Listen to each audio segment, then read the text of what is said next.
ബ്രഹ്മോസ്, അഗ്നി, പിനാക ഇന്ത്യയുടെ അഭിമാനമായ ഈ മിസൈലുകളെ കുറിച്ച് നമുക്ക് എല്ലാവർക്കും അറിയാം. ഇവയുടെ ശക്തിയും കൃത്യതയും നമ്മുടെ രാജ്യത്തിന് എത്രത്തോളം പ്രധാനമാണെന്നും നമുക്കറിയാം. എന്നാൽ ഈ മിസൈലുകൾക്ക് പിന്നിൽ അത്രയൊന്നും അറിയപ്പെടാത്ത ചില യഥാർത്ഥ ഹീറോകളുണ്ട്. ഇവരെ കുറിച്ച് നിങ്ങൾ എപ്പോഴെങ്കിലും ചിന്തിച്ചിട്ടുണ്ടോ? ഇവരാണ് ഹൈ മൊബിലിറ്റി വെഹിക്കിൾസ് അഥവാ HMVകൾ. നമ്മുടെ മിസൈൽ ശക്തിയുടെ യഥാർത്ഥ നട്ടെല്ല് എന്ന് വിശേഷിപ്പിക്കാവുന്ന കരുത്തന്മാർ.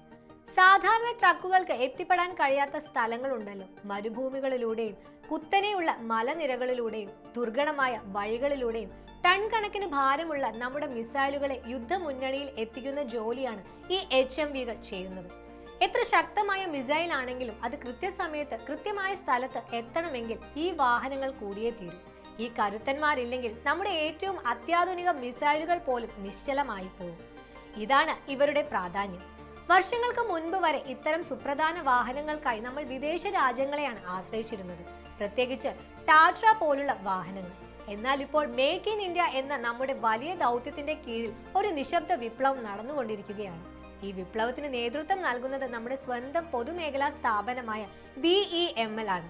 വിദേശ ടാറ്റ സാങ്കേതിക വിദ്യയെ അവർ പൂർണ്ണമായി ഇന്ത്യൻ സാങ്കേതിക വിദ്യയാക്കി മാറ്റി. ഓരോ ഘടകങ്ങളും ഇന്ത്യയിൽ തന്നെ നിർമ്മിച്ച് നമ്മുടെ രാജ്യത്തിന്റെ ആവശ്യങ്ങൾക്കനുസരിച്ച് മാറ്റിയെടുത്തു. ഇപ്പോൾ BEML അതിന്റെ ഏറ്റവും പുതിയ ഏറ്റവും ശക്തവുമായ ബീമിനെ അവതരിപ്പിച്ചിരിക്കുകയാണ്, ഒരു 12x12 HME. ചിന്തിച്ചു നോക്കൂ, 42 ടൺ ഭാരം വഹിക്കാൻ ശേഷിയുള്ള ഈ കൂറ്റൻ വാഹനം ഏത് കഠിനമായ സാഹചര്യങ്ങളെയും അതിജീവിച്ച് മുന്നോട്ട് പോകും.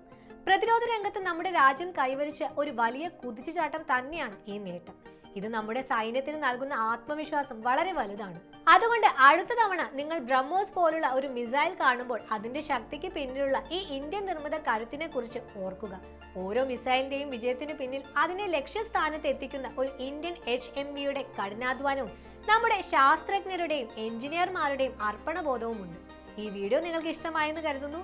ഇത്തരം കൂടുതൽ വിവരങ്ങൾക്കായി ഞങ്ങളുടെ ചാനൽ സബ്സ്ക്രൈബ് ചെയ്യുക. അടുത്ത വീഡിയോയിൽ കാണാം. നന്ദി.